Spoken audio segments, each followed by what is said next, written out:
Chapter 2 of The 100-Mile-an-Hour Dog. I watched this film about a tank battle once. There were all these invincible armour-plated tanks. They were even bazooka-proof. The heroes were losing, of course, until Colonel Cleverclogs, I forget his real name, came up with his brilliant plan. We must use the tank's own strength against itself, he said. If it's impossible for a shell to get through all of that armour plate, it must be impossible for a shell to get out. We shall blow them up from the inside. And that's exactly what they did. Brilliant film. Dad didn't like it, of course. He doesn't like noisy action films with lots of explosions. He prefers watching golf. But have you ever seen an exciting golf match? I reckon golf would be a lot more fun if there were a couple of tanks playing and a few explosions. It would be quite interesting to see how a nice big tank rumbled across the green square up onto the tee, lift its powerful barrel and shoot golf balls right across the golf course. So what has all this got to do with Streaker? Well, I spent ages trying to work out the best way of dealing with the dog. I asked myself, what does Streaker do best? There were several answers to this. Number 1, make a pig of herself. Number 2, dig huge holes in the lawn. Number 3, smells. But I reckon the one thing that she really shone at was speed. Streaker was a rocket on 4 legs. Maybe I could use her fantastic speed to my own ends. And that was when I remembered my roller skates. I hadn't used them for months. I hadn't seen them for months. All I had to do was hang on to Streaker's lead, and that way she would get exercised and I'd get a free ride. You've got to admit it was a pretty jammy idea. Mum and Dad didn't think much of it though. Mum sat at the lunch table in silence, eating her 99% fat-free yoghurt that tasted like washing up water. She obviously wasn't impressed. She didn't think much of the yoghurt either.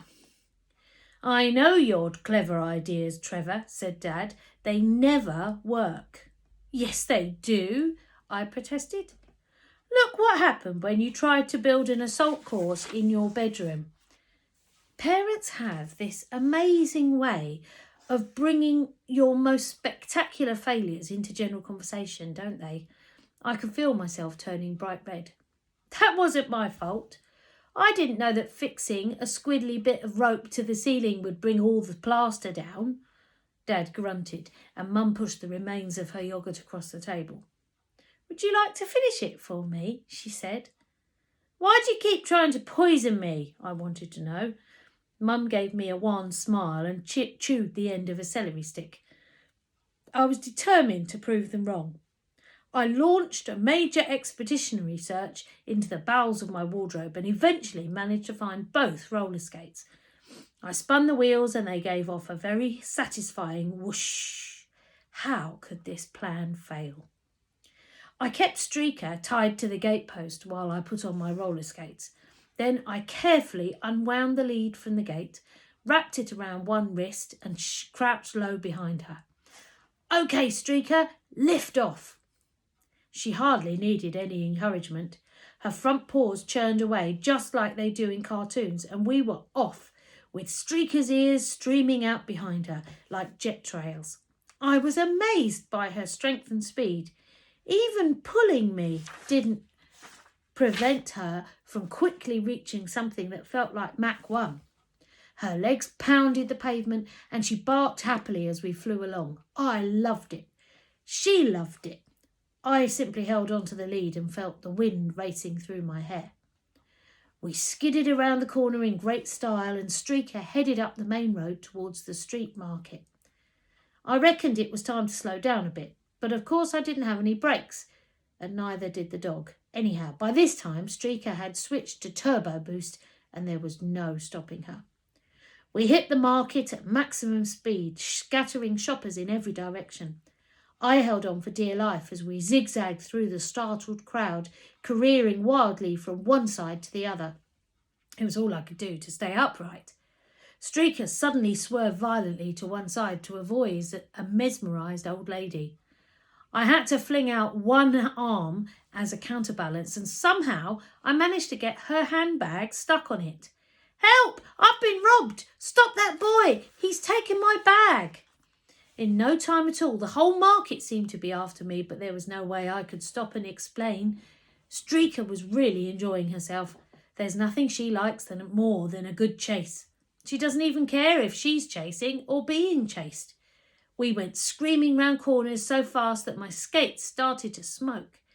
We lurched into stalls, sending them tumbling over and spilling their contents every which way, crashing into people and bouncing off them, and all the time the crowd behind was getting bigger and bigger and noisier and noisier. "Stop that boy! He's stolen an old lady's bag!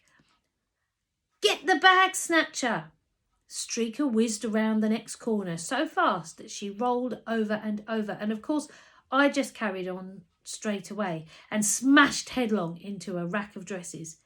Before I knew it, I was hauled to my feet by a very angry mob. Not only was I still clutching the old lady's handbag, but I had a rather stunning flower print sundress draped over one shoulder. To cut a long story short, I was carted off to the police station along with Streaker. She sat attentively in the corner and looked completely innocent, while I was almost arrested. Just to make matters worse, the policeman on desk duty was Sgt Smug. He lives just up the road from us and he's got 3 Alsatians. Personally speaking, I think half an Alsatian is a bit too much, but 3? Sgt Smug rang home and Dad had to come and get us. He wasn't very pleased. And not just because he'd been dragged away from a nice kip on the sofa. Dad caught Sgt Smug cheating in a golf match last summer and they've been at war with each other ever since. I explained that it was all an accident. It was Streaker's fault. Sgt Smug looked at the ceiling and rolled his eyes. "Of course," he said heavily. "I should have known. The dog did it. The dog stole the handbag." "That isn't what I meant," I said, and I tried to explain about the roller skates and being towed and everything.